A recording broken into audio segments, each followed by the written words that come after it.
नमस्कार दोस्तों। आज के वीडियो में बात करेंगे रिलायंस इंडस्ट्रीज़ के बारे में। यहाँ पे ब्रोकर जो है, अलग अलग ब्रोकर वो इसको लेके थोड़े से बुलिश है और उनके कुछ यहाँ पे पॉइंट ऑफ व्यूज़ है।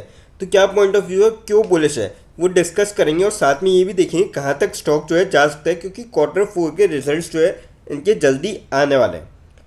फिर बात करेंगे हम यहाँ पे विप्रो के बारे में। विप्रो देखिए अपना खुद का लार्जेस्ट एवर बायबैक लेके आ रहा है और 19,000 करोड़ का बायबैक है। तो ऐसे में अब आपको क्या करना चाहिए, क्या बायबैक में आपको जाना चाहिए या फिर आपको अवॉइड करना चाहिए, वो डिस्कस करेंगे। आपको क्या फ़ायदा मिल सकता है, साथ में ये भी जानने की कोशिश करेंगे बायबैक से। फिर बात करेंगे जेन टेक्नोलॉजीज़ के बारे में। इसको लेके ब्रोकर जो है थोड़े से बुलिश नजर आ रहे हैं और उन्होंने कुछ अपसाइड के यहाँ पे टारगेट दिए हैं।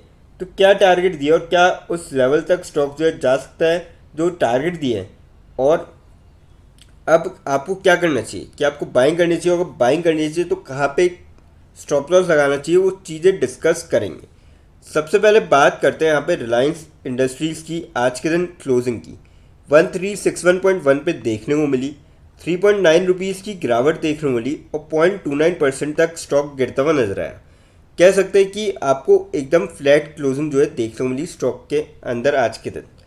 बात करी जाए अपडेट की, अब देखिए यहाँ पे JP Morgan finds Reliance industries share valuation comfortable, मगर इन्होंने एक चीज़ बोला है कि फ्लैग कर रहे हैं O to C S uncertain spot. अब ओ टू सी क्या होता है, ऑर्डर टू कैश होता है। तो बेसिकली ये रेफर करता है पोजीशंस, जैसे कि जो मतलब कैश है, मतलब कस्टमर को कब तक डिलीवर होगा, वो सारी चीज़ें। तो वो यहाँ पे थोड़ा सा एक कंसर्न का विषय है। तो पर फिर भी जो है वैल्यूएशन कंफर्टेबल है। तो हो सकता है कि आपको इनके अकॉर्डिंग जो अभी क्वार्टर 4 चलेगा उसमें यहाँ पे जो रिजल्ट्स आएंगे वो अच्छे खासे इंक्रीज होते हुए नजर आए, इनके प्रॉफिट और सेल्स भी इंक्रीज होते हुए नजर आए। तो इसी कारण जो है इन्होंने जो टारगेट प्राइस सेट करे ना, आप देखिए आप 1675 फॉर मार्च 2027, जो कि 1 साल के है और लगभग जो है अच्छा खासा इंक्रीज देखने को मिलेगा प्रीवियस क्लोजिंग 1365 से। और करंटली आप देख सकते हो आज भी आपको स्टॉक में हल्की उसकी गिरावट देखने को मिली, 1361 रुपीज़ पे स्टॉक चल रहा है, तो लगभग वहीं से ही। और इन्होंने काफ़ी सही यहाँ पे टारगेट दिए, तो मेरे ख्याल से आप जो है यहाँ पे जा सकते हैं इस स्टॉक के साथ जेपी मॉर्गन के अकॉर्डिंग। अब एक और हम देखें यहाँ पे, तो जेपी मॉर्गन के अलावा मतलब जेपी मॉर्गन ने ही बताया कि Q4 robust on 2 major factors. अब 2 मेजर फैक्टर कौन कौन से हैं, अच्छा जा सकता है Q4। तो यहाँ पे अगर मैं डिटेल में देखें तो क्यों है ये बुलिश, क्योंकि देखिए शेयर्स जो है रिलायंस इंडस्ट्रीज़ के, उन्होंने रिसेंट गेन्स जो है वो सारे ख़त्म हो चुके हैं और जो सप्लाई चेन्स हैं वो भी नॉर्मलाइज होगी थोड़े टाइम में, मतलब नॉर्मलाइज अभी हुई नहीं है। Both refining and petrochem margins for refined Reliance should turn out higher than earlier assumed.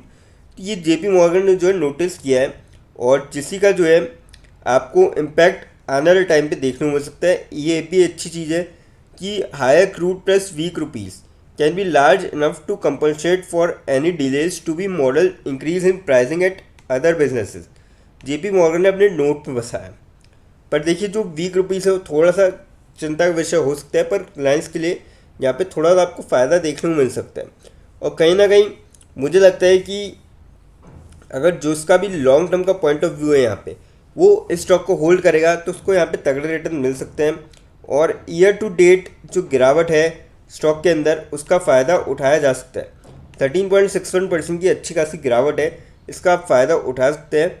और आने वाले टाइम में आपको जो 1675 के टारगेट जो जेपी मॉर्गन ने दिए है वो अचीव होते हुए नज़र आ सकते हैं। तो बाय आप कर सकते हो लॉन्ग टर्म के पॉइंट ऑफ व्यू से। अब बात करते हैं विप्रो के बारे में। आज के दिन 202.4 पे क्लोजिंग देखने को मिली, 1.92 रुपीज़ की गिरावट देखने को मिली और ऑलमोस्ट 1% तक स्टॉक यहाँ पे गिरता हुआ नजर आया। अपडेट की बात करी जाए, विप्रो 15,000 करोड़ का, देखिए स्टार्टिंग मैंने 19,000 करोड़ बोला था, उसके लिए आप मतलब मैं माफ़ी चाहता हूँ। एक्चुअली 15,000 करोड़ का जो है बायबैक है और काफ़ी बड़े अमाउंट का बायबैक है। और Q4 के जब रिजल्ट आए थे तब इन्होंने बताया था, तो आपको क्या करना चाहिए, पार्टिसिपेट करना चाहिए या फिर अवॉइड करना चाहिए इस बायबैक को। तो अलग अलग यहाँ पे राय है ब्रोकर्स की। अब देखिए यहाँ पे क्या हो रहा है, जो प्रमोटर्स है वो भी बायबैक में यहाँ पे हिस्सा ले रहे हैं, तो और रिटेल भी लेंगे, ऑब्वियसली बात है। तो जो रिटेल का पोर्शन रहेगा वो 50% के आसपास रहेगा, बाकी नॉन रिटेल जो बड़े इन्वेस्टर्स होते हैं उनका 9-10% के आसपास, और HNI जो है, और जो फिर प्रमोटर्स है उनके पास रहेगा कोटा कि वो बायबैक कर सके।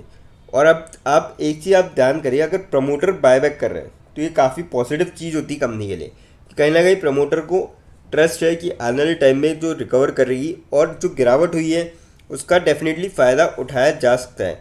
क्योंकि अगर आप बीते 5 सालों में देखेंगे 15% तक स्टॉक गिर चुका है, बीते 5 सालों में काफ़ी ज़्यादा नेगेटिव रिटर्न है। अब इसका जो है फ़ायदा अगर प्रमोटर उठा रहे हैं तो कहीं ना कहीं आप भी उठा सकते हैं। पर मैं कहूँगा जो भी अगर यहाँ पे जिनकी भी नीचे की लेवल की पाएंगे 200-225 के आसपास, वो होल्ड नहीं करना चाह रहे तो वो बायबैक में निकल सकते हैं। पर कोई लॉन्ग टर्म का पॉइंट ऑफ व्यू रख रहा है तो अब यहाँ पे तेज़ी आप एक्सपेक्ट कर सकते हैं। बट मैं ये कहूँगा कि पेशेंस है तो आप अवॉइड करें, वरना आप बायबैक के अंदर जा सकते हैं।